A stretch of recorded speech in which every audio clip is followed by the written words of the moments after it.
On est aujourd'hui en centre Vendée à la fin mars pour essayer de faire le diagnostic de récolte d'une parcelle de méthane. On a face à nous une parcelle où on va retrouver du seigle, du trèfle incarnat, du trèfle scorosum et du trèfle de Mickey. On voit sur la parcelle aujourd'hui qu'on a quelque chose de très homogène, avec pour l'année quand même pas mal de seigle. Le seigle qui a été semé à 30 kg hectare, on en retrouve un peu partout. On n'a pas perdu trop de pieds avec l'hiver qu'on a connu. Maintenant, ce qui va être intéressant de regarder, c'est où en est le métail, à quel stade on retrouve les différentes espèces et comment on va pouvoir prédire la date de récolte. Si on regarde au près, ce qu'on va chercher, c'est les espèces les plus avancées. Normalement, dans ce mélange-là, on devrait trouver du trèfle incarnat qui est plutôt avancé, mais c'est pas forcément le cas parce qu'il a mis du temps à sortir cet hiver.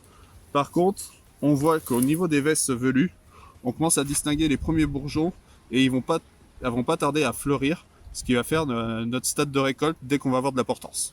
Maintenant, l'enjeu, ça va être de faire coïncider les conditions météo, la portance des sols et le stade de récolte du métail. Autre point important, ça va être de regarder aussi le volume de fourrage qu'on a sur la parcelle. Quand on avance sur la parcelle, on voit que le métail nous arrive grosso modo au-delà des bottes à une petite hauteur de genou. On n'est pas sur quelque chose qui est encore très développé, mais il faut vraiment avoir en tête sur ces mélanges-là qu'on a un gain de matière sèche important. Notamment sur ce type de mélange, on va être aux alentours de 150 à 180 voire 200 kg de matière sèche dans les derniers jours de végétation, ce qui veut dire qu'en 10 jours, on va prendre un minima 1,5 tonne au niveau du rendement.